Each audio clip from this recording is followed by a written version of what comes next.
During crisis and economic depression, small business owners often struggle with making sales and keeping the loyalty of their people.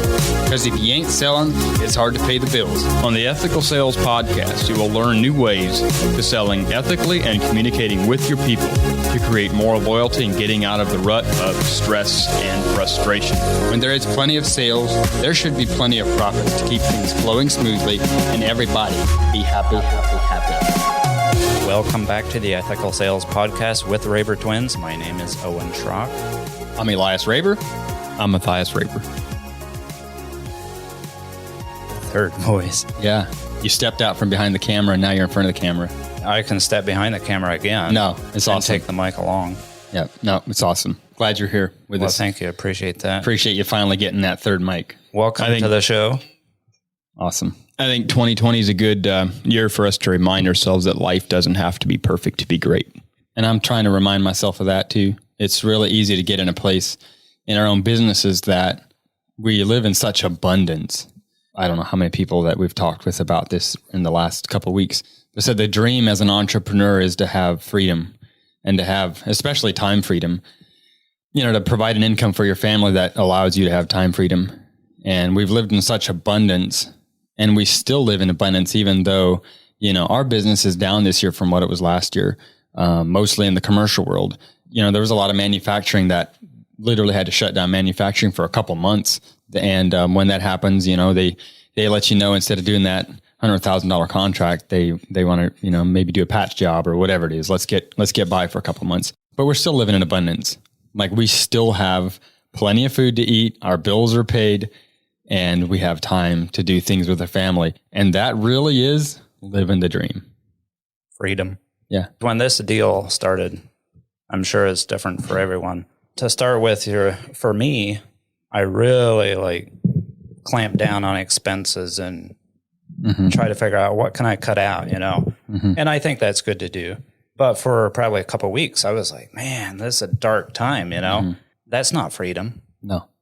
So I think there's different areas of freedom. Let's talk about some of the foundational things. I think one of the biggest areas of your life to have your freedom, to have found freedom in is mental freedom, is a clear mind. Because I think mentally that mental freedom is what really makes the biggest difference on the way that you approach every day, your life, your clarity. I think it's greater than actual physically being free. For sure.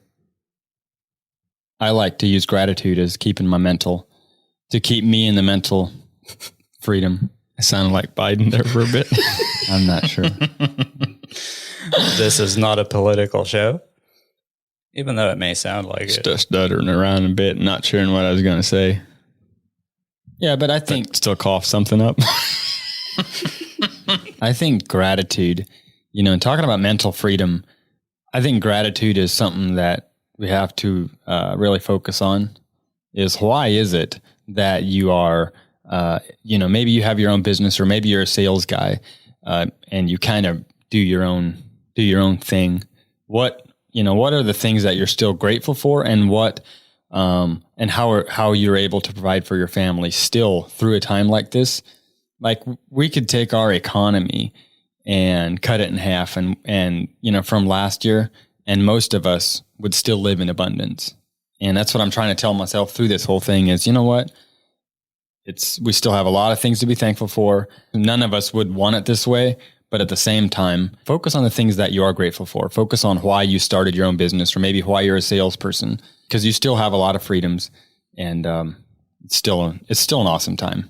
I think one of the biggest things too is having, especially when a crisis starts, get some routines going, like for the family, in your life, in the morning, get some routines going that kind of sets a foundation for the whole day and sets you up to mentally be prepared for that day. One of the first and foremost things on sales is there's really no limit to what you can make per hour. Your limit is yourself, your skill set. As most people, just being an employee, trading your time for money, you have to put in so much time to make so much money. In sales, the more time you put in, typically the more you make. But you're not limited to spending 8-10 hours a day to make $200. You might have a job that allows you to make $100 an hour when you're actually out there selling. And so therefore you're utilizing your time and getting paid for that in a lot greater way, which really gives you the freedoms to come and go as you want. It might let you take a day or 2 or 3 off a week if that's what you want to do. Might let you take a 2-week vacation, where the person that's not in sales, working by the hour, maybe he's working for your company. Maybe you're both working for the same person, but you just have different jobs. You can go out and make your money quickly. He has to work 8 hours a day to make his money. Sales probably makes more millionaires than most any other Yeah, I think it does. position out And there. I think it comes back to what Matthias said. It's really about getting the skill, learning the skill, and then putting that into practice. And maybe you That's need right. a different position. You know, maybe instead of a hourly wage, maybe it's time to look at something you can get a commission on, you know, as a bonus. Victor Antonio talks about this, you know. Yep. Maybe you do need some security, you know, find something with a base salary, but find something that'll give you a bonus based on your performance. And that way you eliminate that cap, really. As you get better at sales and selling, then you increase your income, which increases your freedom. And that's really what people are after. I think a lot of people are after this freedom of time so they can do the things they want to do and not be tied down. That's right. And if a salesperson, like you talked about, you know, base salary and commission, if a salesperson has confidence in himself, they'll be okay with that commission side of things. And if they don't have confidence, if a sales guy comes in and he says, man, I can do this, I can do that. And they start, because a lot of sales guys, you know, they want to tell you how good they are. But then when it really comes down to it and they find out it's a commission based only pay, they run for the hills. And you go, why in the world? Like, you were just telling me how good you are. If you're half as good as you are, you're going to make 6 figures plus. I had one of my roofers once ask me, he said, I just hired a sales guy 6 months ago and he's just not producing. And my first question was, what do you pay him? How do you pay him? What's your structure? And here he was paying him like $85,000 base salary. And his commission didn't start until he was like way out there. And I'm like, there's your problem. You know, he was frustrated because the guy was at home that day. And he was supposed to be out making sales calls, and he could see because his truck had trackers in it, and he could see exactly where his truck was sitting.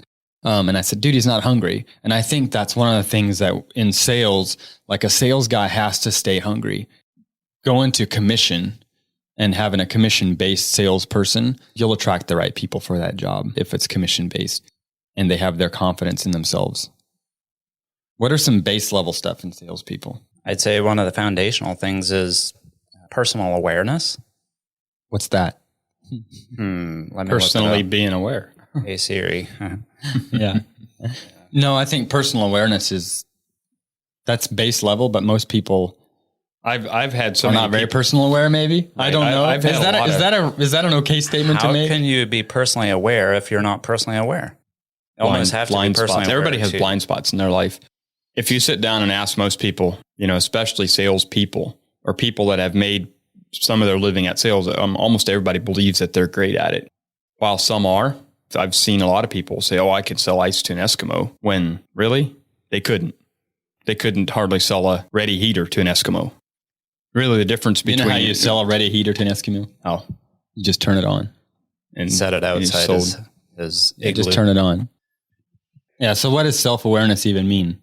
A lot of times people don't realize there's a thing as self-awareness until they hear that there's more available, maybe. Once they hit some limits, hit some ceilings, maybe can't sell, or have issues at work. And some people never figure it out, I think. Unfortunately, though, most people who can't sell on some of the examples that I'm thinking of right now didn't blame themselves. They weren't self-aware enough to say, the problem is me. They blame the economy. They blame what they're trying to sell being priced too high, or they blame something else. They play the blame game. This one individual literally told me after he knew he wouldn't sell, dude, I can sell ice to an Eskimo. Like, dude, you can't sell nothing, but you just told me you can sell ice to, like he was trying to boost confidence in himself, which is good. You need to be confident about yourself to be a good salesperson. You need to be a confident kind of person, but you also need to be self-aware and realize that the problem is me, that the guy next to me has sold $500,000 in the past 6 months and I sold 10,000 in the same economy in the same town. Maybe the problem is me. You know, 9 times out of 10, when we have issues, the problem lies within ourselves more than it lies outside of ourselves. And oftentimes it's just us that we need to work on. Sometimes it's not even that much, but just we need to be, I think self-awareness is a great thing for us to be aware about. Right. And getting feedback from the people around you is how you boost more. Like it's how you get and become better self-aware. Listened to somebody speak here a while ago on blind spots, which is kind of the same subject. It was said that everybody has 3 blind spots in their life that you're totally unaware of. And it's interesting to ask the people around you, what are some of my blind spots? What are things you think that I can't see? And be vulnerable and ask, and you'd be amazed sometimes what people say. We actually did that here a while ago with our brothers. We just had a long road trip. Yeah, had a road trip, and we went around the circle and just said, point out a blind spot. And so everybody had a turn and a good spot. But everybody had a turn to point out some things, and it was good. It was great. It was funny. It helped make you more self-aware. You mean it didn't even hurt? It doesn't really hurt when you ask for it. But when it's just dished out without asking for it, that's when it gets hurtful. But the truth is, if you're wise, you'll receive that feedback. If you own a company and your employees, your customers, your people are trying to tell you something and you're always like, no, you don't you're not perfect either. Just shut up. Like if you're that kind of a guy, you're only hurting yourself, your employees, and your company more. Allowing people to give you feedback is how you grow more than any other way. Really. That's feedback. I mean, 10% can maybe be learned through listening to a podcast like this, to listening to speakers and books and all that. Like if you want to learn, it's good to tap into other sources. It's amazing. You need to tap into other sources, but you can learn more from the feedback than you will from the actual listening into this podcast, listening into other speakers, and then about 60 or 70% can only be learned through experiences.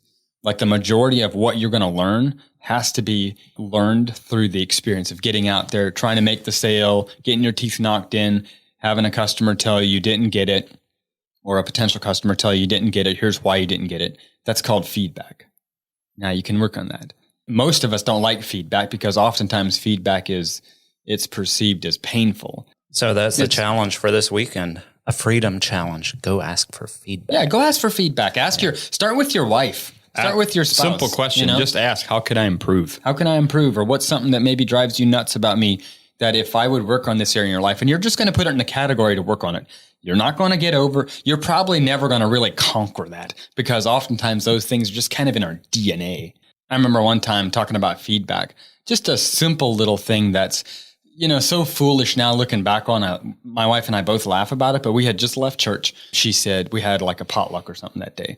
And she said, honey, I forgot my salad bowl. We need to turn around and go back and get the salad bowl. We were only a mile down the road. I said, well, we'll get it next Sunday. It'll still be there. And she's like, no, I'd like to have my salad bowl. We kept driving down the road and she says, can we please turn around and go back and get the salad bowl? Well, it's as simple as turning around. And it just hit me. Like I said again. Well, at first I said, oh, we can just get it next Sunday. It's no big deal. Then she was just kind of quiet and I looked over there and it just kind of hit me. And I just looked at her and I said, this is not about the salad bowl, is it? For me anymore. It's not about the salad bowl. It was about winning. And she goes, yeah, I've been trying to tell you. And I know now looking back, I know that there were so many conversations that we had that it wasn't about the salad bowl. It wasn't about turning around. It's going to take 5 minutes to turn around and go back and get it. But I had said, no, well, let's just do it this way. And now it was about me getting my way rather than, just turning around real simple and going and getting the salad bowl. So we turned around and went and got it. I didn't win that day. Like I didn't win that lack of self-awareness or maybe that area. I didn't just win instantly, but I put it in a category that says, hey, you know what? I'm going to work on this. I don't need to just win. I don't need to always be right. It's still an area that I got to work on today because you don't oftentimes conquer those things, but you can put them in an area that you work on and you get better at it. So that was an area in my life, I'm just being vulnerable. That was an area in my life that I had to put in a category and say, I'm going to start working on that more.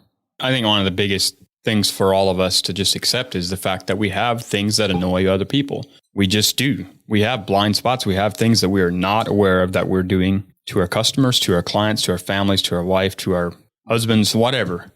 Recently walked into an appliance place and bought an appliance, replaced a washer in the house. And the guy that sold us the washer, we'd ask questions and he drove me nuts. He didn't know he did it. I don't think he was self-aware at all, but you'd ask a question and he would have this smirk or this little laugh that would make you feel like that was a dumb question. It make you feel like, oh, that's simple. My wife and I both picked up on it, and the guy had this air about him that was like, I've been doing this sales for, I don't know, probably 30 years. I've been selling these things and I'm good at what I do. He had this air about himself, and then you felt like he looked down on you. Just his approach and the way that he said things and the way that he sneered or laughed a little bit about the questions or whatever you had. You might ask, how long's the wash cycle on this thing? And then he'd kind of, do his whatever. Important questions. Most of them he didn't even know. It just showed me the importance to be self-aware, to not be like that to my customers. And, asking your customers, how can I improve? Asking your wife, how can I improve? What can we do? What can we do different? How can we make the experience a better experience for everybody? And being vulnerable, most people respect you for that. That doesn't make you weak. That makes you strong. You don't have to keep it all together. Nobody gives a rip if you keep it all together or not. People want people to be vulnerable. Just allow yourself to get that feedback. Make some adjustments in your life, and you'll start seeing some different results. Because if you want different results, you have to do some things differently than what you're doing them right now. And I think in the end, understanding all this is really to help serve more people. I mean, that's bottom line. That's right. What it amounts to. How can we get better at serving other people? Because in sales, that's how you win more sales. So why don't we talk about that on the next podcast? That might be a good idea. Serving other people is how you win. More sales. Thanks, guys. More sales, more bank, more money, more time, more freedom. I'm trying to do the outro, guys. Freedom. I'm trying to do the outro. Freedom. Thanks, guys, for tuning in to the Ethical Sales Podcast. And don't forget, let freedom ring. And now it's your turn. We would love to get some feedback from you. Just take your phone, record a voice memo, and email it to support@leaderminded.com. What did you like about this show? What would you like to see changed about this show? What else would you like us to talk about? How else can we help you? Again, just take your phone, record a voice memo, and email it to support@leaderminded.com. And don't forget to subscribe, rate, and review us on Apple Podcasts.